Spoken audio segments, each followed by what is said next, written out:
Très bien. Alors, Yeshiva Tzemar Tzedek de Natania, ce qu'on va faire aujourd'hui, on va faire quelque chose qui peut être utile à chacun. En vérité, on a commencé déjà dans pas mal de cours à mettre en place ces choses. Mais si vraiment quelqu'un me dit, donne-moi les bases de Kabbalah pour étudier la Chassidut, pour pouvoir appréhender les livres comme Samer Vav, Tafreshen Bet et pas mal de Mamarim des Rebbeim et du Rabbi évidemment. Voilà. Alors, on va dire c'est simple selon la Chassidut Rabbah. Et c'est vrai qu'en vérité, on m'envoie souvent on m'a envoyé en tout cas, un petit peu moins ces temps-ci, mais quand j'étais en contact avec les kabbalistes, ils m'envoyaient des personnes qui voulaient à la fois avoir une connaissance de la Chassidut et de la Kabbalah, et qui cherchaient souvent, comme ça a été le cas, un élève par exemple qui me dit dans quel livre chez Chabad on peut trouver le Seder Eshtachelut, l'enchaînement des mondes, etc. Alors il y a quelques livres à droite à gauche, mais si on cherche chez les Rebbeim eux-mêmes, ça n'existe pas. Pourquoi ça n'existe pas? Parce que les Rebbeim ne pratiquent pas le question-réponse. Ils pratiquent plutôt le fait d'aborder les sujets dans leur ampleur, dans leur situation. Ils sont vraiment dans la largesse de la compréhension. À commencer par le Tanya, qui ne répond pas immédiatement aux questions de base. Il va falloir attendre pas mal de chapitres avant d'avoir les réponses. Et de ce fait-là, finalement, je deviens moi-même un spécialiste du sujet. C'est un peu l'état d'esprit. Voilà, un Mourazaken, je l'ai souligné dans pas mal de cours, il ne fait pas des élèves, il fait des maîtres. Un maître, c'est celui qui a abordé l'ampleur du sujet. Alors, pour préciser, on va dire, on n'est pas spécialiste dans tous les détails, mais on a une vision d'ensemble. Cette vision d'ensemble, elle suffit amplement pour la Chassidut Rabbah. Voilà. Le livre de base, évidemment, de la Kabbalah pour étudier tout ça, c'est le Etzraïm. Avant d'arriver au Etzraïm, il y a beaucoup de livres, Mevo She'arim, Sharak Damot, des livres comme ça de Rabbi Chaim Vital, qui sont appelés les livres de Harizal, Ketivi Harizal, des écrits du Harizal, bien qu'il n'ait pas écrit lui-même. De tous ces livres, on forme un Seder Eshtachelut, un enchaînement des mondes. Voilà. Donc l'enchaînement des mondes, c'est rapporté dans le livre Etzraïm, qui est le livre de base de la Kabbalah moderne, c'est-à-dire presque scientifique, où la Kabbalah n'est plus hasardeuse comme précédemment, c'est-à-dire avant la Kabbalah était très, on va dire, elle dévoilait un pan et cachait 3 pans. C'était la manière de faire. Donc il y avait une idée souveraine dans la Kabbalah. Est-ce que tu es digne d'entendre, d'apprendre, d'aborder ces sujets-là? Voilà. Et ça, cette question qui taraudait finalement l'enseignant, faisait qu'il était toujours en proie à des craintes. Est-ce que je ne suis pas en train de dévoiler des secrets à une personne qui n'est pas digne de les recevoir, quoi. Voilà. Donc en fait, on va se dire, mais pourquoi avoir peur de dévoiler ce qui a été donné par Dieu? Et la réponse, c'est que, beaucoup de juifs ont tourné, depuis l'acrobate jusqu'à Shabbat Tzvi, etc., des gens qui avaient des grandes connaissances de Kabbalah et qui ont très mal tourné. Surtout dans le monde ashkénaze, c'était une grande peur. Dès qu'on disait j'enseigne le Zohar, alors là, il fallait tout de suite arrêter le cours, il fallait tout de suite se mettre l'enseignant au banc de la communauté, etc., etc. Ça prenait des tournures catastrophiques. Voilà. Finalement dans d'autres pays, ça a été poussé jusqu'en Italie, etc. Alors que les Italiens ont toujours été des fervents défenseurs de la Kabbalah. Les premiers livres de Kabbalah étaient édités en Italie, le Pardes Rimonim, et même le Reshit Chochma. Voilà, certains disent que le Reshit Chochma a servi de base au livre de Dante, la Divine Comédie de Dante. Que Dante lui-même était un juif, et que donc il aurait retransposé les enseignements de la Kabbalah qui sont dans le Reshit Chochma. Qu'est-ce que le Reshit Chochma, pour ceux qui ne connaissent pas?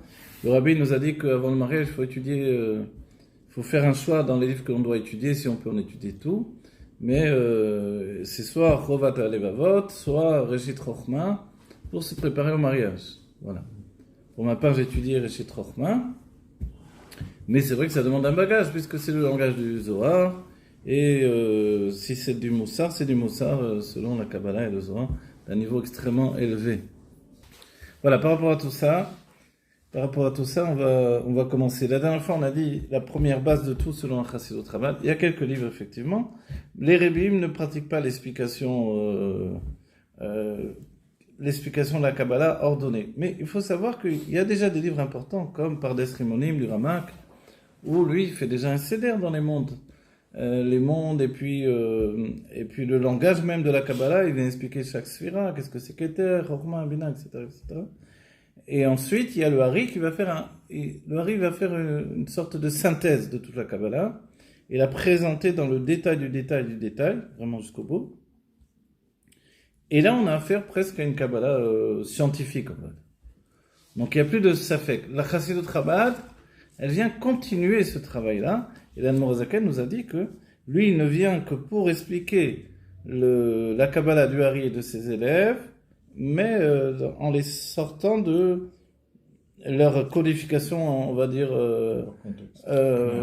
kabbalistique. C'est-à-dire en leur donnant justement une explication et les sortant de la situation de Machal. On a bien conscience que la Kabbalah, c'est un Machal, un exemple. La Chassidut, elle va tendre vers le Nimshal. Le Nimshal, c'est-à-dire expliquer les choses. Donc quand je prends un Machal qui est le Tzimtzum, je vais l'expliquer. La Kabbalah dira, il y a eu un retrait, il y a eu un voile, Ok, le voile, c'est déjà une notion chassidique. Il y a eu un retrait, donc a priori, la lumière se retire, on se retrouve sans lumière, etc. Voilà. Et la Chassidut dira, non, c'est pas un retrait, c'est un voile. Et ce n'est pas dans le Mahor, dans la source de la lumière, le luminaire, si on veut, donc Dieu lui-même, mais dans la lumière. Voilà, on va dire, pour ce qui est du Tzimtzum à Rishon, ce qu'on appelle Tzimtzum à Rishon, puisqu'il y en a d'autres, le premier Tzimtzum, alors on va dire, si on a saisi ça selon la Chassidut, on a gagné déjà beaucoup de temps. Et c'est le Rabbi qui fait le fin mot de l'histoire, donc en 2-3 lignes, il explique tout ça. Donc effectivement, Dieu est seul. Il y a cette notion de Atzmut Maout, l'essence de Dieu. Okay? Qu'est-ce que la différence? Déjà, on peut poser nos miloulit, on va dire, au niveau du langage. Quand je dis Atzmut Maout, qu'est-ce que ça veut dire? Pourquoi je dis Atzmut, l'essence, ou Maout? C'est quoi cette Maout? Maout, c'est la nature de la chose. Le Rabbi il dit Maout, c'est Ma'u Adava. Il reprend vraiment le terme du langage. Ma'ut, nature profonde d'une chose. Il dit Ma'u Adavar, qu'est-ce que la chose? Donc quand on dit Atzmut ou Ma'ut, sous-entendu, c'est vraiment la notion qui le définit, lui dans son essence. D'accord? Donc ça c'est une désignation absolue de Dieu. Quand nous on dit Dieu, je prie Dieu, voilà. Donc je prie Atzmut ou Ma'ut, chacun d'entre nous. Il n'y a pas aucun intermédiaire, aucun niveau, etc. Ensuite vient la Kabbalah, elle va organiser tous les niveaux. À chaque fois, elle me demander où tu te trouves, quelle est ta kavana, quelle est ton intention, etc., etc. Voilà. De peur justement que l'on puisse corporiser le divin, parce que tous les exemples ont été pendant des siècles ramenés sur le corps humain, parce que c'est ce qu'on connaissait de mieux. Voilà. Donc cette peur-là fait que on a écarté au maximum de personnes de l'étude de la Kabbalah. C'est bien que le Rambam, c'est célèbre, où il dit on l'étudiera pas avant l'âge de 40 ans, voilà. Et souvent les Mekoubalim rajoutent, et là celui qui est capable de décorporiser la chose. Il y a aussi dans l'avertissement de ne pas étudier avant l'âge de 40 ans, c'est que toute la Kabbalah est construite sur des unions célestes, divines. Et des unions, quand on parle de corps, que l'on parle d'union de Rachel et de Léa, et de Rachel et Léa avec Yaakov, par exemple, donc Yaakov ou Israël, qui s'unit avec Léa, qui s'unit avec Rachel, donc ceux qui sont grossiers, évidemment, ils vont dire, bon, ok, on a compris, etc. Et puis la Kabbalah va parler de Yesod, le Yesod masculin, le Yesod féminin. Donc le Yesod, c'est, pour nous, ça se rapporte aussi aux membres de la circoncision, etc. Donc là, je reste très... Donc, celui qui corporise tout ça, il va dire, il vaut mieux pas rentrer là-dedans si j'ai des idées tordues. Si je suis pas capable de comprendre que ce ne sont que des exemples. Heureusement, vient la Chassidut, et elle va se concentrer sur l'idée que on explique les choses selon l'âme, la neshama. Quand on explique selon l'âme, c'est-à-dire selon la psychologie humaine, alors on va immédiatement sortir du danger de corporiser le divin. Et c'est là où l'on peut analyser beaucoup plus, et beaucoup plus haut. Ceux qui faisaient peur à la Kabbalah, quand on se rapproche de l'essence de Dieu, ne va pas faire peur à la chassidoute qui, elle, en fait, aborde l'essence de Dieu par rapport aux sentiments, par rapport à des choses qui sont déjà impalpables, qui sont spirituelles. Voilà, donc quand on parle de Keter, tout à coup, ça devient une notion de plaisir, etc., etc. Ok. Et ça, le fait que Keter, ce soit plaisir, par exemple, et volonté, c'est déjà dans le Ramak, c'est déjà, donc la Kabbalah, on parle déjà auparavant. Alors voilà, donc il y a l'essence de Dieu, à partir de l'essence de Dieu, rien n'est créé, rien ne sera jamais créé. Et le fin mot de l'histoire, c'est qu'il n'y a pas avant l'essence et après l'essence. L'essence est immuable, elle est en dehors du temps. L'essence, c'est Dieu. Dans la fameuse question, qu'est-ce qu'il y avait avant Dieu? Il n'y a rien. Il y a toujours eu Dieu. Comment c'est possible? C'est possible par rapport à Dieu, pas par rapport à nous. Parce qu'il y a Dieu. Voilà, parce qu'il y a Dieu, c'est comme ça, c'est tout. Le simple fait qu'on puisse poser une question, c'est qu'on est au-dedans de Dieu. Donc voilà. Dieu, dans son essence, il est là, il est présent de manière absolue. Ok? On peut rien dire, on peut rien expliquer de l'essence. Donc c'est à partir de ce qui va jaillir de l'essence. Et là, je vous le montrerai dans le texte, dans un texte par exemple du Rabbi Rachab, il y a cette notion qu'aborde le Zohar qui s'appelle Shashwi Miameler Beatzmuto. Les délectations du roi dans son essence. Donc le roi se délecte dans son essence. Est-ce que c'est en rapport avec la création? Pas du tout. Est-ce que c'est en rapport aux âmes juives? Pas du tout. Alors c'est en rapport avec quoi? Avec lui. Shashwi Miameler Beatzmuto, c'est-à-dire les délectations du roi. Le roi se délègue de sa propre royauté, c'est-à-dire de son propre être, de son essence. Cette délectation intérieure, on va dire, qu'est-ce que c'est? C'est un plaisir absolu du roi. Nous, pour nous, selon la psychologie, on va dire, bon, on a déjà une première représentation, on va dire au moins, première approche, peut-être pas représentation, mais une première approche d'un niveau du divin que l'on peut cerner avec notre compréhension humaine. Le plaisir. Est-ce que le plaisir est une raison de la création du monde? Alors la Chassidut définira que pas du tout. Non. On peut voir dans l'Admor Saïd, dans le Morazaken, dans le Rabbi Rachab, etc. Comment qu'on peut dire que le divin prend un plaisir en lui-même? D'où on arrive à ça? Alors voilà, pour bien comprendre, moi je vais vous donner une explication par rapport à nous, parce qu'à nouveau on explique par rapport à nous pour comprendre Dieu, du coup on se comprend également. C'est que nous-mêmes, si on n'avait pas en nous le plaisir d'exister, on n'existerait plus. C'est-à-dire, ce qui nous tient chacun d'entre nous, c'est le plaisir d'exister. Mais je précise, avant que tu poses une question, c'est que ce n'est pas un plaisir mourkave, ce n'est pas un plaisir qui s'attache à d'autres éléments. Nous, on connaît le plaisir comme une résultante d'une jouissance. Voilà, j'aime le chocolat, tiens, je mange du chocolat. Hop, j'ai une jouissance de ce chocolat-là, ça fait plaisir, c'est un bon goût, etc. Okay. Donc c'est un plaisir, ça s'appelle mourkaf, c'est-à-dire associé à un autre élément, un autre corps étranger. Voilà. Mais or, le plaisir originel, tel que Dieu possède dans son essence, tel qu'il nous l'a donné, nous, comme le commencement de notre être, c'est un plaisir qui est un fait accompli. D'être. Il n'est pas provoqué par quelque chose. Il est le commencement, au contraire, de la vie. Et ce plaisir-là, nous, on le possède à un tel degré que si on a un retrait de ce plaisir, c'est terminé, on quitte le monde. Voilà. Et on pourrait, entre guillemets, voir certaines personnes qui disent ça y est, j'ai plus envie de vivre, je vais partir de ce monde, etc. On les prend pas toujours au sérieux. On dit, bon, par exemple, des vieilles personnes qui vont nous parler comme ça, les très très grands-parents, etc., qui ont, je sais pas, ils approchent la centaine, etc., ils nous parlent comme ça. On les prend pas trop au sérieux, et on aura vu des cas où ils se préparent et ils s'en vont. Ils quittent le monde. D'un certain point de vue, ils ont retiré leur plaisir originel, l'envie de vivre n'est plus là.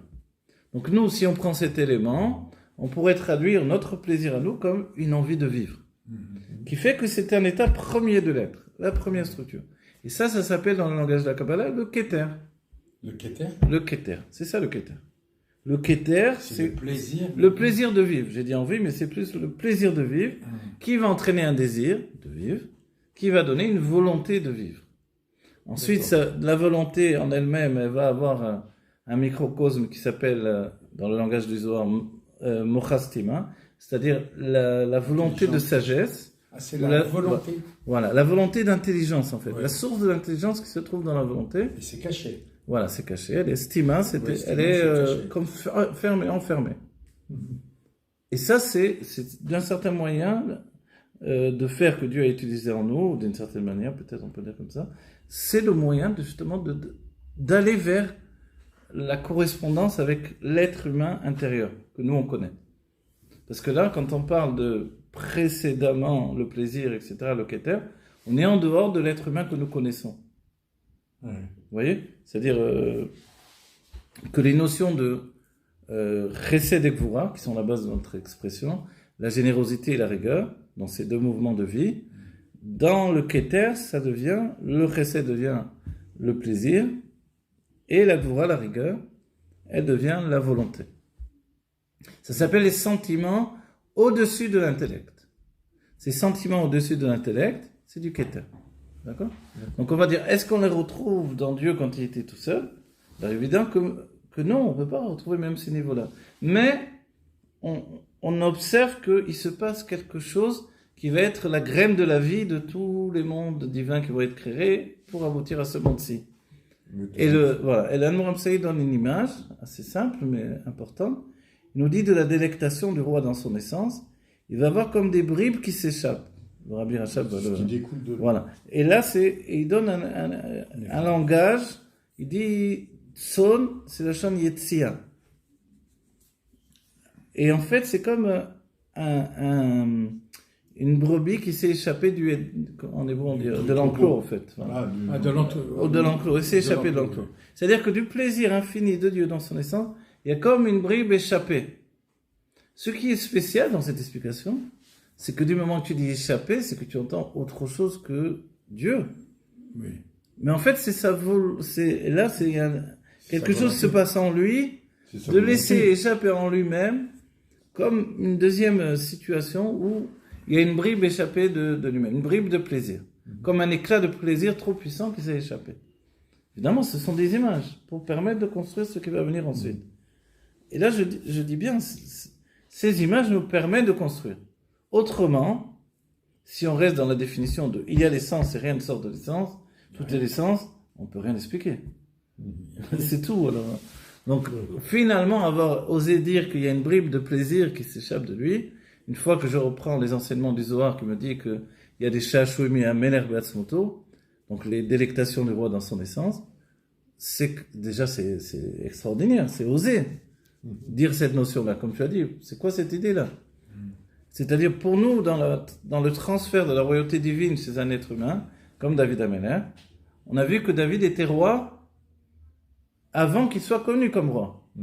Or, on a souvent le terme de En Meler Veloam. Il n'y a pas de roi sans peuple. Alors, comment il pouvait être roi? On dit, d'accord, c'est vrai, il n'y a pas de roi sans peuple. Mais, la royauté de David, elle découle de la royauté divine. Non pas comme les autres rois, mais dans un niveau de l'essence de la royauté. Ce qui fait qu'il est roi dans son essence, il est né roi déjà en fait. C'est son être, il est comme ça. Il est créé roi. Voilà, il est créé par Dieu roi, et il faut juste passer au stade de révéler cette royauté. Voilà. D'accord. Donc, dans le terme du divin, c'est la même situation, puisque ça découle de ça. Il y a l'essence de Dieu, mais il n'y a pas du tout de construction de monde. Et il n'y a même pas l'envie, nous dit le Rabbi Racham, il n'y a même pas ce qui s'appelle Atralat Itoreru Taratson. Regardez, 3 termes. Le début de l'éveil de la volonté. Ça n'existe pas encore. Mais il y a quand même un paradoxe là. Comme on dit, Akadosh Baruch Hu, il a voulu créer le monde parce qu'il a vu qu'il allait du plaisir avec les tzadikim. Donc il l'a fait avec un plaisir, une idée, une chose bien précise. Alors voilà, on va y arriver à ça. Parce que là, d'après ce que tu... Là, pour l'instant, pour l'instant, c'est très important de considérer qu'au départ, il n'y a aucune raison qui va être la raison de la création du monde. C'est la beuverie qui... Déjà, au départ, il n'y a pas de sadique, il n'y a rien du tout. Au départ, il n'y a rien. Voilà. Donc, dans l'idée que le roi se délègue dans son essence, dans l'idée que le roi se délègue dans son essence, c'est justement qu'il n'y a rien, il n'y a personne, il n'y a même pas les âmes juives. Okay? Après, on va voir l'état où il va générer les âmes juives pour une bonne raison, sur la décision ou non de créer le monde. Ok, donc il y a des bribes de plaisir qui s'échappent, qui vont donner justement un kivoun quand même, une direction qui va se mettre en place. Cette direction, elle-même, elle va commencer à entraîner ce qui va s'appeler Hakikat. Vous vous rappelez, on a dit le plaisir. Le plaisir, finalement, il devient tellement grand du roi qu'il va entraîner même cette notion de Gelif, Gelifou. C'est comme s'il se creusait au-dedans de lui-même et que ça entraînait finalement quelque chose qui allait donner une envie, un désir de la création. C'est-à-dire que le désir de lui va devenir un désir de royauté. Voilà, de créer quelque Voilà, chose. de l'état, de passer à un état de roi dans son essence, à un état de roi par rapport à un peuple. Il n'y a pas de peuple, puisqu'il est seul. Ok? Donc alors, de là on comprend mieux quand dans le Etzraïm, le Ari Akadosh nous dit pour quelle raison Dieu crée le monde. Si Dieu veut, on étudiera dans le texte, c'est le Rabbi Racha. Le Etzraïm dit de manière à dévoiler toutes ses qualités. C'est-à-dire le fait qu'il est miséricordieux, alors il faut quelqu'un à qui accorder cette miséricorde. Le fait qu'il soit roi, il faut un peuple, etc. Tous ces sentiments, il a besoin quand même, a priori, qu'il y ait quelqu'un qui soit un feedback, un retour de ça. Un réceptacle de ça. Voilà. Le Zohar dira, lui, notre raison, de manière à être connu. Al-Medat, de manière à être connu. Et puis le Rabbi Rachab, d'une certaine manière, je dis d'une certaine manière, parce qu'on ne peut pas dire qu'il réfute, évidemment ce sont des vérités du Zohar et de la Kabbalah qu'on prend comme telles, mais le Rabbi Rachab dit, ça ne peut pas être la raison initiale. Sous-entendu, ce sont des raisons en cours de route, si on peut dire. Une fois qu'il a entraîné le système de la création du monde, ces raisons viennent confirmer la volonté d'être roi sur une autre réalité que sa réalité essentielle, on va dire. Et en fait, le Rabbi Rachab nous rapporte là, c'est pour cela que l'Admorazaken pousse l'état d'esprit vers le Midrash qui lui va nous dire Itava lo akadosh baruch hu liot lo dira batartonim. Dieu a eu un désir qui lui soit fait une maison ici-bas. Et ça, l'Admorazaken nous dit sur le désir, on ne pose pas de questions. On ne peut plus dire, parce que le Rabbi Rachab nous dit, parce que quand même, d'après le Ari Akadosh et d'après le Zohar, on dirait que Dieu est tributaire. Il a besoin d'exprimer ses sentiments, donc il faut quelqu'un qui reçoive ses sentiments. Il a besoin d'être connu, alors il faut créer qui va percevoir cette connaissance. Et le Rabbi Rachab, il dit, mais si c'était simplement, Shalom Aleichem, si c'était simplement le fait d'être connu, alors il suffirait du monde de Hatzilut, parce que la connaissance de Dieu, elle est justement dans le monde de Hatzilut. Ok? Alors voilà. Mais je reviens à la base, c'est-à-dire que l'idée que met en avant l'Admor Saï, dans l'idée de Tzon et de Yetzia, du plaisir originel de Dieu, Shashouim Yameler Beatzmuto, le roi se délègue de son essence, il le définit un peu comme un accident. Évident qu'il n'y a pas d'accident par rapport à Dieu, puisque le simple fait d'une Yetzia de lui-même, c'est impossible. Puisque même aujourd'hui, tout est au-dedans de lui. Oui. Comment on peut définir l'idée de Yetzia? Donc on est obligé, nous, si on va jusqu'au bout de l'Aïdbonenu, de la réflexion, de se dire, mais attends, Yetzia de quoi? On peut y avoir de Yetzia. C'est-à-dire qu'il y a Dieu, il y a autre chose. Un autre endroit où il se trouve. Or, il est l'endroit du monde. Où Mekomo, c'est l'Olam. L'Olam Mekomo. Donc, s'il est l'endroit du monde, il n'y a pas de Yetzia. Donc, il n'y a pas de bribe échappée. Donc, en fait, cette bribe, c'est comme, vous avez raison, si elle est prédestinée, en fait. Dans son plaisir, il y a une possibilité, voilà, une idée. Et c'est là où on va parler de Marshava. Marshava, c'est l'intention de Dieu. Parce que dans tout ça, quand même, on dit, ok, j'ai les premiers éléments, le plaisir de Dieu, son essence, son plaisir, mais j'ai toujours pas de volonté de création du monde. Entre les deux, pour aboutir à la volonté, alors le Zohar me rapporte qu'il y a Gelif, Gelifou, Beteru, il a un, Dieu va faire comme creuser au-dedans de lui. C'est comme s'il creuse, on va dire, qu'est-ce qu'il creuse? Nous, on connaît l'image de creuser dans les Luchot. Donc les 10 commandements, etc. Qui est un peu comme le plan de toute la Torah à venir, un résumé de toute la Torah. Ok, mais lui, alors, qu'est-ce qu'il creuse dedans de lui? C'est-à-dire, rien ne sort de lui. Donc c'est pour ça qu'on peut utiliser que le terme de creuser au-dedans de lui.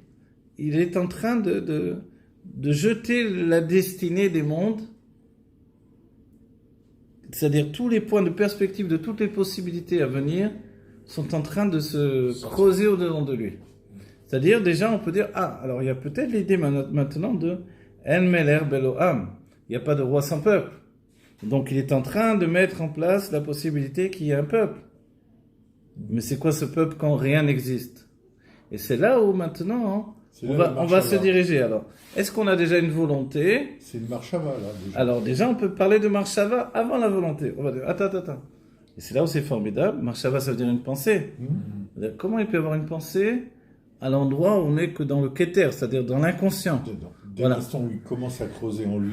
Voilà, en fait, c'est vrai qu'on appelle ça la marshava. C'est pour ça qu'on va dire Israël aloub et marshava. Le peuple juif s'est élevé dans la marshava, dans la pensée de Dieu. Et qu'est-ce que cette marshava? Cette marshava, c'est le fait justement de penser à tout. Est-ce qu'il est possible de penser à tout avant que tout existe? Vous vous rappelez ce que dit le Rambam, c'est rapporté dans le Tanya, que Beyedi Atatsmo Yodet Kol Anivraim. De par le fait de se connaître lui-même, il connaît toutes les créatures. On va dire que ça repose sur quoi? Ça repose sur le fait qu'il n'y a pas de sortie de Dieu, que tout est en lui. Donc le Gelif Gelifou s'appelle Beteiro Ilaha, c'est-à-dire dans la pureté supérieure. Il n'y a pas encore de Tzimtzum, rien du tout. Il est en train de décider, est-ce qu'il va faire le Tzimtzum, est-ce qu'il va entraîner la création du monde? Dans un autre terme, ça s'appelle maintenant Atralat Itoreru Taratson, le début de l'éveil de la volonté. Ok, tout ça on peut le développer très très longuement ou le raccourcir, comme la Chassidut préfère le raccourcir. Voilà. Et quand on aborde l'idée que maintenant il y a l'éveil de la volonté, c'est qu'on est passé du plaisir au désir, pour dire en français on va dire, pour arriver à la volonté. C'est comme s'il y a 3 étapes. Et ce désir finalement c'est peut-être la Yetzia dont on a parlé. C'est-à-dire le bribe échappé du plaisir, ça donne du désir. Et alors, tout à coup, il y a une volonté, la volonté de créer le monde. Mais la volonté, elle n'est pas du tout effective.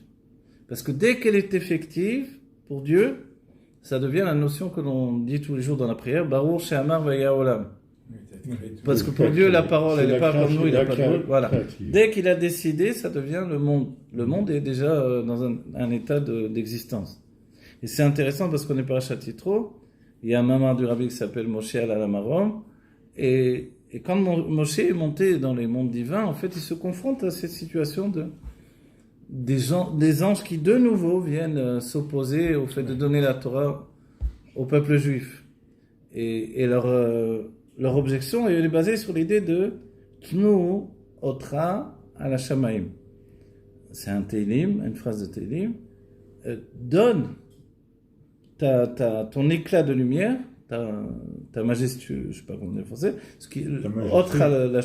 ta majesté, merci, aux cieux. Sous-entendu, la Torah, donne-la aux cieux. Et puis Moshe va leur répondre que des choses matérielles. Il va leur dire, vous avez du Yetzira. Dieu lui dit à Moshe, réponds-leur aux anges. Tiens-toi au Kisei HaKavod, réponds aux anges. Et Moshe va leur dire, Yetzira, yesh benechem. Vous avez du Yetzira. Les Mitzrayim yeratem, vous êtes descendus en Égypte. Voilà, est-ce que, etc. Tous des termes qui se rapportent finalement à notre difficulté de vie et la lutte de la vie. Mais le rabbi va objecter, il va dire, mais attends, les anges, ils s'en fichent de ça, ce que tu leur dis là. C'est en train de dire, laisse-nous la Torah dans les mondes divins. C'est ça ce qu'ils disent. Parce que le rabbi Rachel va nous dire, dans chaque niveau, dans chaque monde, il y a un niveau de Torah. Il y a la Torah du monde de Hatzilou, la Torah du monde de Bria, la Torah du monde de Yetzira, la Torah du monde de Asiya. Et après, ça va nous donner à nous tous les niveaux de la Torah du Pardes. Ok? Donc eux, ils disent, laissons la Torah spirituelle. Et Moshe, il leur parle que de situations de la Torah matérielle. Alors, quel rapport? En fait, ce que dit Moshe, c'est, vous n'avez pas compris que la finalité de la Torah, c'est arriver à ça. C'est au monde matériel. C'est se confronter à la matière. C'est se confronter au Yetzirah, à l'âme animale, à la lutte, au fait de gagner sa vie, d'avoir la... Si vous ne faites pas ça, la Torah elle va rester spirituelle. Mais ce n'est pas pour ça que Dieu a créé le monde. Donc quand nous on revient en arrière, et que Dieu a en lui cet aller-retour dans l'idée de projection vers la création du monde, pour qu'il soit fait une maison ici-bas, finalement, il ne prend pas encore la décision. Donc le projet est là en lui, mais il n'y a rien ne l'oblige à rien. Donc il peut très bien, comme on dit, mettre de côté son projet et passer à autre chose. Et c'est là où il y a ce qui s'appelle Beminimlar, avec qui je vais me concerter, Ben Ishmotem Shel Tzadikim, avec les âmes des Tzadikim. Donc tiens, on a parlé tout à l'heure. Il fait une émanation de sa lumière divine, de sa lumière divine va jaillir le niveau des âmes d'Israël. Une projection, parce qu'elles n'existent pas encore. Mais c'est nous, tels qu'on est, dans la pensée de Dieu. C'est là où on dit Israël Allo Bemarshava. On s'est élevé dans la pensée de Dieu. On dit Bemarshava Akdoma de Adam Kadmon. On va voir ça après. Ok. Donc quand on s'est élevé dans cette pensée de Dieu, Dieu nous dit, vous voulez créer le monde ou non? Est-ce qu'on a répondu comme des inconscients? En fait, Dieu nous a fait une projection de tout ce qui allait être, pour chacun de nous individuellement même, et on a accepté. Si bien que si aujourd'hui on dit c'est pas possible, pourquoi tu as fait un monde pareil, etc. En fait, il peut nous répondre, mais vous êtes tout à fait, moi je vous ai montré. Vous n'aviez qu'à dire non. Vous allez dire oui. Non, mais on peut dire qu'il y a une preuve. Alors, en fait, on s'est investi. Et du coup, il a lancé le projet de la création du monde. Et le projet a commencé par ce qui va s'appeler le Tzimtzum Arishon. En fait, il y a des états qui ont précédé pour mettre en place ce Tzimtzum Arishon. C'est-à-dire qu'au-dedans de lui, il doit faire un Makom Panoui. Il remplit tout. Tant qu'il remplit tout dans la conscience, rien ne peut exister. Tout est au niveau de ce qui s'appelle Théo Ilaha ou Harmonita de Malka, c'est-à-dire le palais du roi. Dans le palais du roi, les mondes ne peuvent pas exister. Donc, il va faire un retrait, c'est le langage du Hari, Siluk Gamour. Donc, un retrait, la lumière se retire. Et là, le Bachantav il dit attends. N'allez pas expliquer comme ceux qui ont dit oui, Dieu s'est retiré. Dans son Mahor, il dit non. Ça s'est passé que dans la lumière et non pas dans le luminaire. L'Oba Mahor. Et le Tzimtzum Eno Kipshuto. Le Tzimtzum, le retrait, il n'est pas à prendre au sens, littéral. Voilà. C'est-à-dire, alors quoi? Qu'est-ce qu'il a fait dans ce cas-là? Il a fait un voile sur sa présence, tout en restant là, puisque c'est pas un objet matériel qu'il faut retirer pour donner une autre existence. Donc il se met de côté, il se voile. Dès ce moment-là, il peut mettre en place un système d'émanation des mondes avant d'arriver à la création. Ah, d'accord. La création, c'est le dernier niveau. Oui. En attendant, il y a l'émanation des mondes. Donc la lumière qui va émaner, une fois que l'endroit se place comme un immense cercle. On va dire pourquoi un cercle, pourquoi pas un carré. Il y a l'idée d'un Tzimtzum carré avant celui-là. Donc c'est pour ça, quand on explique de cette manière-là, on va droit au but, le cercle. Pourquoi le cercle? C'est parce qu'il y a l'idée que la lumière s'est retirée béchavé, sous-entendu, dans un même niveau, dans un même temps, dans un même mouvement. Ça n'a pas été l'idée de faire du haut, du bas. Il y a ni haut, ni bas, tout est au même niveau. Ah oui, parce que quand tu prends la diagonale, c'est plus le même. Voilà. Tandis que là, comme c'est un cercle, il n'y a pas de commencement, il n'y a pas de fin. La seule notion qui va donner maintenant une tête et des pieds, un commencement et une fin, c'est la pénétration d'une ligne de lumière infinie, qui s'appelle le Kav En Sof, qui lui va pénétrer et qui va apporter maintenant un dévoilement à l'endroit où il y a un voile qui a tout voilé. Donc, d'un niveau qui précède, donc, c'est-à-dire que, maintenant je vous ai avancé déjà les choses, on fait un petit retour en arrière. Dieu, de manière à pouvoir entraîner la définition des mondes à venir, l'émanation des mondes, il va devoir déjà avoir l'intention. On a dit Baruch She'amar Vayaolam, qu'est-ce que c'est? Ça s'appelle les 10 Sfirot Agnuzot. Cachés. Voilà. Ils sont déjà dans la Chorma. Voilà. À partir du moment où il a la volonté de créer le monde, il y a ce qui s'appelle le Reshimo. Le Reshimo, c'est comme cette notion de... On a dit il y avait toutes les directions prises, toutes les possibilités, toutes les directions prises. Alors? D'accord. Ok. Donc là, c'est la première fois qu'on parle du Reshimo. Oui. Voilà. Justement, il faut qu'on en parle avant qu'il apparaisse dans le Chalal Apanoui. Ensuite, le Reshimo va apparaître. Pour l'instant, on est avant. Avant, justement, qu'il y ait l'apparition des 10 Sfirot Agnuzot, il y a ce qui s'appelle le Reshimo. Qu'est-ce que c'est le Reshimo? C'est le plan que Dieu va établir de l'existence à venir. Une fois on a dit, au-dedans de lui, il se creuse, ça va aboutir à un plan.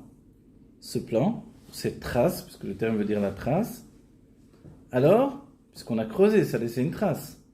Cette trace, c'est la trace des mondes à venir. Ça s'appelle le Reshimo, ou la Reshima. Ça dépend de la manière de le prononcer dans le Zohar, etc., masculin ou féminin. Okay. Le Reshimo, lui, donc il est là établi, et il donne l'apparition également des Asara Sfirot Agnuzot. On va dire, est-ce que c'est le Reshimo ou non? Ou alors c'est totalement... Là c'est une grande question, mais après il faudra analyser avec le Rabbi Racha. Mais quoi qu'il en soit, après le Reshimo apparaît... On a dit d'abord il n'y avait pas d'intention de créer le monde.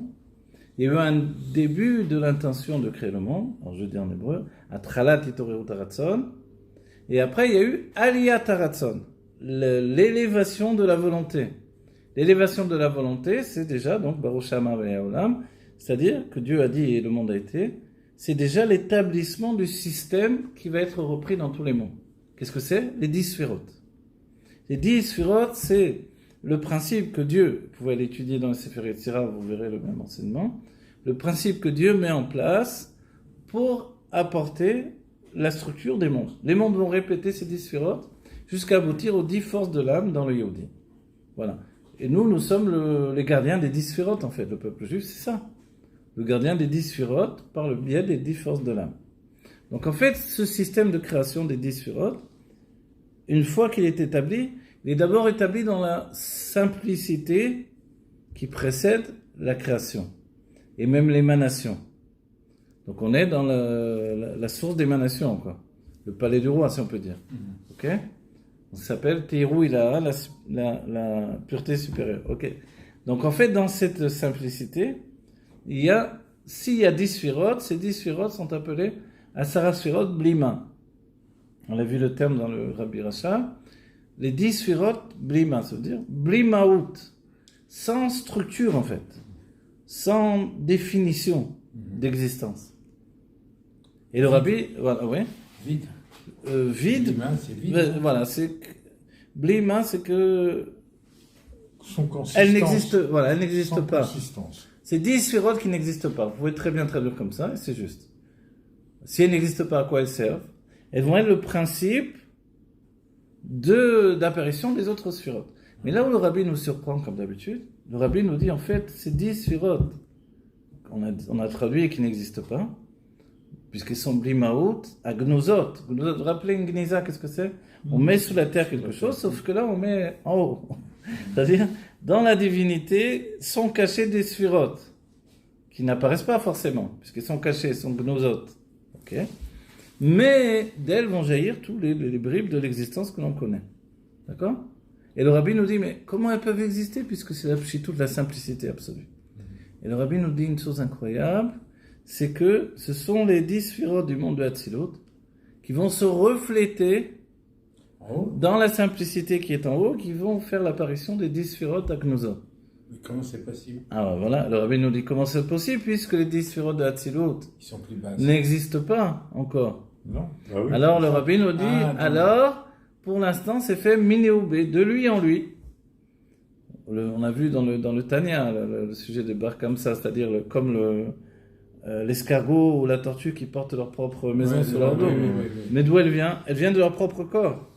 Là, l'idée elle est que les sphérotes qui vont venir vont se projeter une alatman, ça s'appelle, dans la simplicité divine et incruster là-bas cette notion de 10 sphérotes.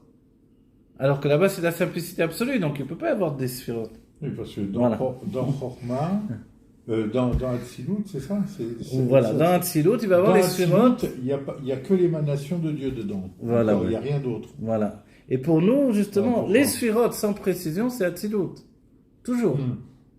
Si je veux parler d'un autre monde, il faut que je dise. Les sphérotes du monde de Bria ou les sphérotes de Yetzirah. Mais si on parle de sphérotes, on va les voilà, sans préciser dans tout le Zohar, toute la Kabbalah, partout dans Chassidut, c'est Hatzilut. Donc si on précise d'après, alors il y a une question en régie, on va dire. Si on précise, c'est quoi? C'est extraordinaire, c'est l'idée que, évidemment, tout ça c'est en lui. Donc si tout est en lui, c'est qu'il génère en lui tous les dispositifs à venir. C'est même l'idée du Rabbi. Mais le Rabbi va nous dire quelque chose, un élément pour nous faire comprendre. Il nous dit, il y a un passage qui nous dit Kemaim apanim le panim, ken lev adam le adam. Vous connaissez? Comme l'eau qui reflète l'eau, ainsi le cœur de l'homme dans l'homme. Et il nous donne pour image, il nous dit, je m'approche d'une rivière, je regarde mon visage, qui se reflète dans l'eau. Est-ce que j'aurais rajouté quelque chose à cette rivière? Non, l'eau, elle n'a pas bougé. Dès que je me retire, le visage se retire. C'est uniquement que la rivière, l'eau est tellement dans le bitoul, dans la simplicité, l'annulation d'elle-même, qu'elle reflète le visage. Mais dès que je me retire, le visage est disparu. De la même manière, il dit, les sphirotes de Hatzilut se reflètent dans la simplicité supérieure, où il n'y a rien, il n'y a pas, aucune structure. C'est-à-dire simple, on entend sans aucune structure. Donc en fait, là-bas, c'est comme s'il y avait une structure de sphirotes, mais en vérité, elle n'existe pas. Mais elles vont nous servir de base pour créer tous les mondes. Enfin, nous servir. Dieu va, je m'associe, Dieu va utiliser ça pour avoir la base pour construire. Ok, une fois qu'on a dit qu'on a 10 sphirotes Agnozot, c'est très important. Ça nous permettra ensuite d'étudier des livres comme le Samervav et le Einbet, Tafresh Einbet du Rabbi Rachab. Ok. Donc, si on a les 10 sphirotes Agnozot, bien qu'elles n'existent pas, bien qu'elles ne soient qu'un reflet des sphirotes de Hatzilut, de l'émanation Hatzilut, n'oubliez pas, et tu me l'as souligné, c'est le dernier monde de l'émanation des mondes. Donc c'est le dernier niveau, qui se projette dans ce qui va donner l'émanation des mondes, c'est-à-dire la source d'émanation. Je ne sais pas si on comprend bien ça. En tout cas, où sont créés les mondes? La question est posée par les kabbalistes. Où est créé ce qui s'appelle le Chalal HaPanui? Quand Dieu fait un espace au-dedans de lui, où est-ce que c'est créé? Alors on souligne qu'il y a deux niveaux. Il y a En Sof et Or En Sof. Le En Sof, il n'y a pas de définition justement de Sphirot. Donc on est avant l'apparition de 10 Sphirot Agnozot. En Sof, ça veut dire l'infini. Et le Or En Sof, c'est la lumière infinie. La lumière infinie a un commencement. Le En Sof n'a pas de commencement. Le En Sof, c'est comme cette bribe de cette Yetzia, cette sortie de l'essence de Dieu. Mais le Or En Sof, c'est une définition de la lumière. La lumière, on entend dévoilement. Dès qu'il y a un dévoilement, forcément, il y a un commencement. Elle s'appelle En Sof, donc elle n'a pas de fin, mais au moins elle a un commencement. Tandis que il y a ce qui précède et qui n'a pas de commencement, ça s'appelle le En Sof, l'infini. Voilà. En Kanmon, vous voyez? Tout ce qui est Kanmon, etc. Bon, c'est une grande discussion, on ne va pas rentrer tout de suite. Donc, dans quel endroit est fait ce qui s'appelle le Chalal HaPanui, l'endroit où tous les mondes vont tenir? Dans la Malchut de En Sof. C'est important de le savoir. La royauté de l'infini. Là, les kabbalistes interviennent, je rapporte souvent dans mes cours. Attends, Malchut de En Sof. La royauté du En Sof, c'est où ça, la royauté de En Sof? Si c'est En Sof, comment on peut définir la notion de royauté? Oui.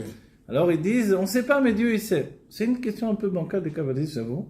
Je me rappelle que j'avais été étonné de voir cette réponse dans les biurim du Etzraïm, à Gaud ve biurim, et là il y a cette réponse-là. Je dis bon, ok. Ça m'avait un peu déçu pour dire, de dire, nous on ne sait pas, mais Dieu il sait. Ok. Et le Chassidut, le Rabbi nous dit la réponse que, en fait, Malchut de En Sof ou les autres Malchuyot, c'est la définition de dévoilement, révélation, c'est tout. La révélation du En Sof s'appelle Malchut de En Sof. La révélation, le dévoilement va se faire dans un endroit qui va se définir comme le Chalal HaPanui, un endroit vide de la présence de Dieu, de l'infini divin. Alors cet endroit vide et même de la lumière infinie, il devient maintenant la possibilité d'apporter autre chose que Dieu. Et ça, c'est la nature de la Malchut. Elle va nous refaire la même situation en apportant le monde de Bria, etc. Ouais, c'est ça. Elle est capable de faire autre chose. C'est-à-dire qu'on le voit avec notre Rabbi, les Rebbiim ont continué, mais ils ne pouvaient pas apporter autre chose. Le Rabbi a été le premier à apporter autre chose. La génération de la Géoula. Des Balei Tshuva qui ne sont pas des lamdanim, qui ne sont pas des personnes qui ont étudié dans les shivot, etc. Et qui deviennent même des gens qui étudient chassidut, etc. Voilà. Et voilà, c'est l'heure d'arrêter notre cours. Voilà, des infos. Alors, une fois que je donne un autre élément encore, ensuite, il y a ce qui s'appelle le Kav En Sof. Lui, il va venir, il va pénétrer. On dit qu'il est bokéa. Il transperce l'obscurité du voile et il entraîne le début du dévoilement divin. En entraînant le début du dévoilement divin, il apporte l'apparition des mondes qui vont venir, et là on va étudier comment les mondes vont venir, les uns après les autres, jusqu'à aboutir au monde dans lequel on se trouve. Mais quand tu dis... Oui, voilà, je donne le mot de la fin, que tout ça, ce soit une préparation à la Géoula Mitzvah Shema. Dans la Géoula, on va voir tout ça de nos yeux, on va dire Ze Kelivan Veo. Ça, c'est ça ce que j'ai étudié. Je ne pouvais pas me le dire plus tôt.